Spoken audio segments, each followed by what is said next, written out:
Ramaphosa extended his heartfelt condolences to the family and friends of the late Professor Sibusiso Bengu, South Africa's first Minister of Education in the democratic era. Bengu, who also served as ambassador to Germany, passed away on December 30th at the age of 90. The president praised his pioneering leadership and significant contributions to shaping South Africa's educational landscape in the post-apartheid period.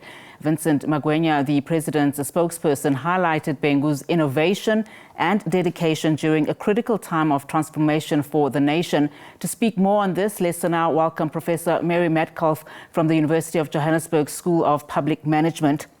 Prof, a very good afternoon to you, and thank you so much for your time.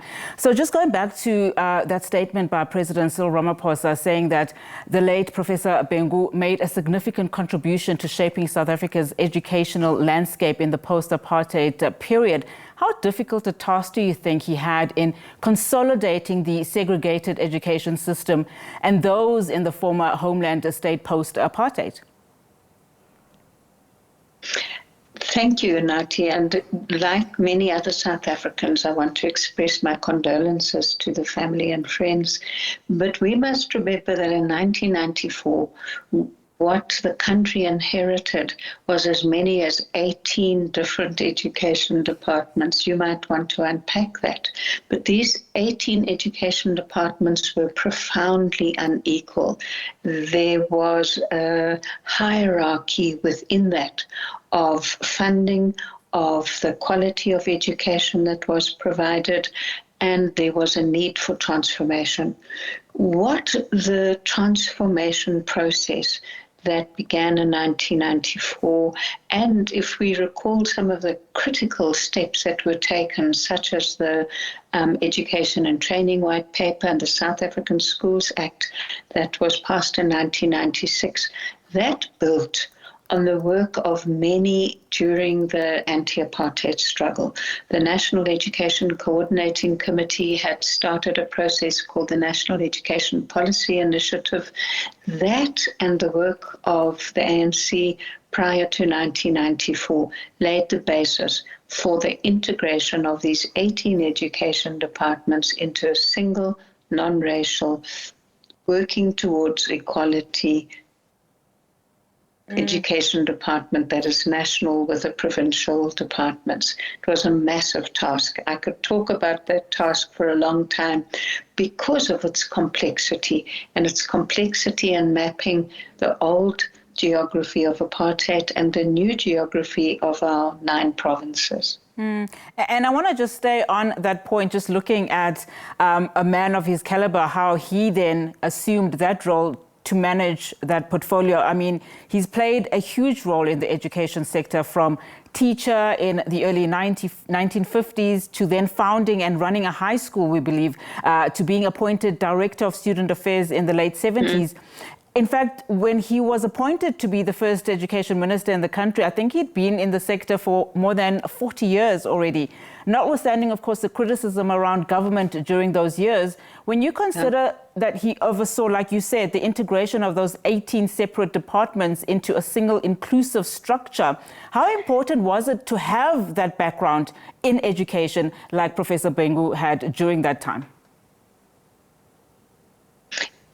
His particular contribution was rooted in the fact that he became a teacher, as I understand it, when he was only 18 years old. And that was common for the time. You came in as a successful person who'd gone through all of the grades of high school, were appointed as a teacher, and then you studied part-time in order to gain qualifications. So he started off, I would understand, as an unqualified teacher, and then did a Bachelor of Arts with history and went on to do honors.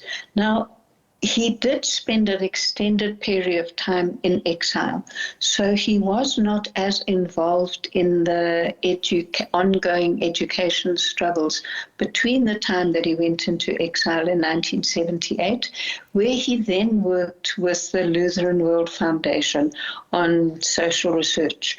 When he came back to South Africa, he then had to become readjusted to the realities of what had happened, both in terms of the deepening effects of apartheid, as well as what had been happening in the anti-apartheid movement. The way that he then led as the Minister of Education was with his characteristic gentleness and humility, and he worked closely with those people who had, in the democratic transition period between 1990 and 1994, established, for example, the Centre for Education Policy Development, which produced the blueprint for education and training that became part of the document Ready to Govern.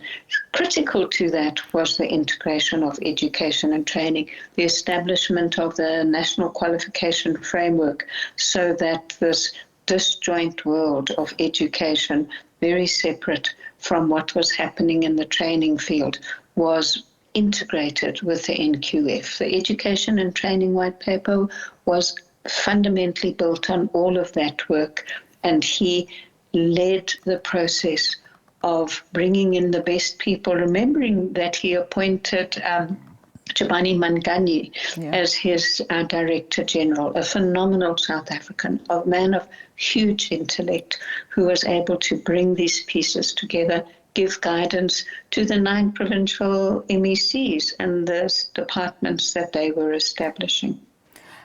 Prof, and I know you obviously don't want to go into too much detail in terms of the separate 18 separate departments, that he oversaw, because probably we'll be here for the rest of the day. But I want you to touch a little bit about that, and perhaps also the fact that his tenure also included, overseeing the introduction of several curriculum in the education space. Mm-hmm. Yeah, let me deal with the 18 the departments, because for young South Africans, I'm sure they're bewildered by that. So we must remember that apartheid was basically an approach that said different racial groups and different ethnic groups need to have separate development. So white South Africa, there were 4 education departments, the Cape, the Transvaal, the Free State, and Natal. So that's 4 departments, and I'm not sure if I can hold up my fingers if you'll see them. Then, as an aftermath of the reforms that followed the Soweto uprisings, the 1976 uprisings, we had the tricameral department. So we had the Department for Whites with their 4 departments that were provincially based on that long history of white colonization. Then you had the House of Delegates for Indian South Africans, and that was a part of Parliament, tricameral 3-house department, and that had its own education department. And then there was House of Representatives, and House of Representatives was for so-called coloureds, which is a term that I think one needs to contest and debate and understand what it means. But those were the 3 tricameral, and within the tricameral, the white. Then we had the 4 sort of semi-independent states of TBVC, Transkei, Botswana, Venda, and Ciskei. And then we had 6 self-governing homelands. So that included, for example, it's a long list. So that would be the Venda, the Kwandebele, I need to it goes on and on. But then the department I still struggle to take out of my mouth what it means, is that there was one department for Africans who were not in the TBVC states or the self-governing states. And the way that is characterized in the literature and in the way it was described is that this was for Africans in white South Africa, the Department of Education and Training. So it's hard to say that, white South Africa, but if you were an African learner, not in the TBV states or the self-governing states, it was the Department of Education and Training. And if anyone's counting, that takes us to 17, and 18 would have been the Department of National Education, which was established as apartheid was coming towards the end, to be able to provide some kind of overall understanding and structure of this mess, the mess of inequality. When you come to curriculum was one of the reforms. I've noticed that the media has focused on this.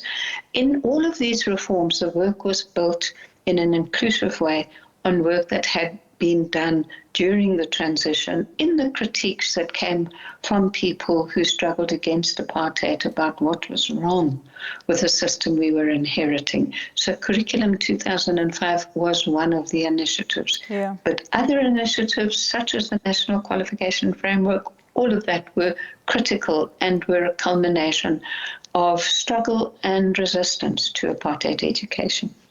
Prof, thank you so much for that. Of course, just illuminating, of course, the life and time of Professor Bengu. Really do appreciate your time and your analysis. Professor Mary Metcalfe is from the University of Johannesburg School of Public Management, of course, just reflecting in the life of times of Professor Sibusiso Bengu.